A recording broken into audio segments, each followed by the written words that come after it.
Welcome inside Doak Campbell Stadium for the final time in this 2011 football campaign. I'm Ryan Pensy with your official Florida State-Virginia game preview, and it's Senior Day. 16 Florida State Seminoles will be walking out onto the field at Bobby Bowden Field for the final time in their Seminole career. It'll be a night game under the lights, and players like Burt Reed are excited for that final opportunity. We love the night games. I mean, we have a lot of big-time players on these teams that shine in big-time games, so when the lights are on, we love it even more.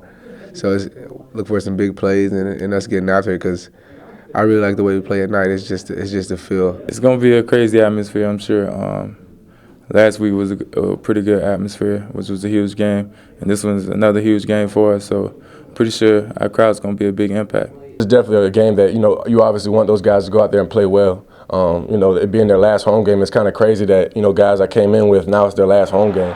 Time really flies. So, hopefully those guys all have great games and, have great memories here playing at Doak. To get to this point, to be about to graduate, my last game, senior season, I really feel proud of myself, but I just feel surreal to a certain extent.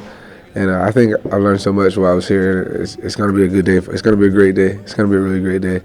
And I look forward to just living in that moment and kind of taking it all in for one last time. Seminoles' opponent this week's the Virginia Cavaliers, a team with the identical record of the Florida State Seminoles, 7-3 overall, and they're still fighting for a chance to get to Charlotte to represent the Coastal Division in the ACC Championship. One thing's for certain, Mike London has two young running backs who are very talented, each with over 500 yards rushing this season. We kind of understand that, just like Miami, just like to run the ball and just give us different formations. So that's what we really have to get focused on, and just make sure we have the right alignments and different stuff like that. They're a great team. They got a great offensive line, a great quarterback, and pretty good running backs.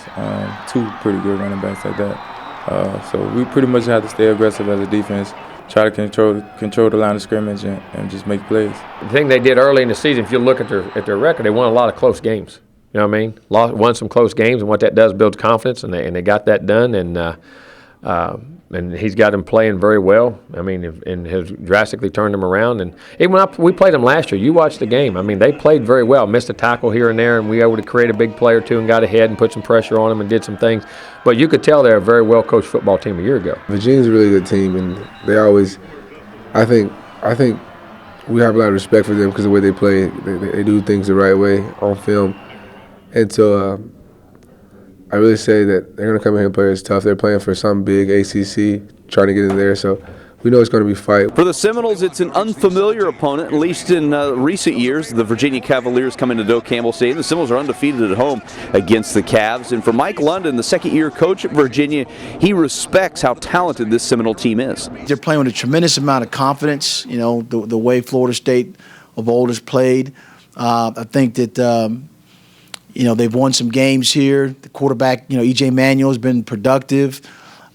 They've done a tremendous job on their special teams aspect of it, and the defensive. When you're number 4 in the country, number 1 in the ACC, and you play with a certain amount of confidence that actually lends itself to the way these games are being played. Now alongside Seminoles.com senior writer Brandon Meller. And Brandon, this isn't kind of your dad's Virginia team. These guys are good. Mike London's building a program. The Seminoles cannot overlook the Cavaliers looking ahead to Florida next week. Yeah, it's no accident this team's 7-3 and in control of their own destiny in the Coastal Division of the ACC. They're a very good team. They match up comparably to Florida State. They're highly ranked in defense, high ranked in offense. They're more of a running team than Florida State is, but this is a good team that you can't overlook with a rival coming up next weekend. Both teams have a lot of young players playing. I believe for Florida State they have 14 first-year players, 12 for the Virginia Cavaliers.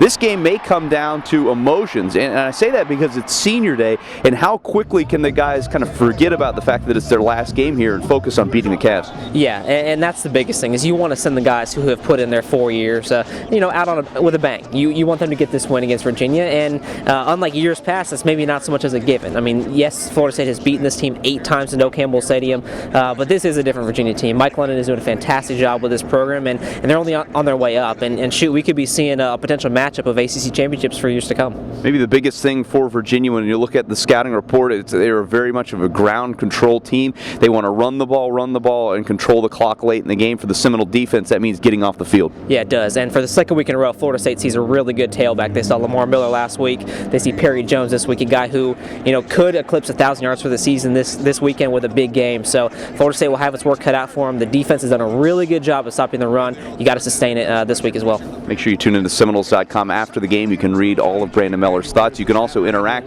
with Brandon Meller and Scott Kotick throughout the game. We have a live game chat. Also at FSU_football on Twitter and at Seminoles_com, both of those Twitter handles, as well as at Brandon Meller. You can follow all of those on game day. After the game, we will have live reaction from the Seminole locker room, including highlights from Lane Hurt. Scott Kotick will be in there to get reaction from head coach Jimbo Fisher. A complete game day. It is senior day and homecoming, and tickets are still available. Hey, don't miss out on this last chance to see the Seminoles. You'll be kicking yourself if you do, because they won't be back here at Doak until next September. It's hard to believe, but September 2012 will be your next opportunity if you miss tomorrow's game against Virginia. From inside Doak Campbell Stadium, I'm Ryan Pensy.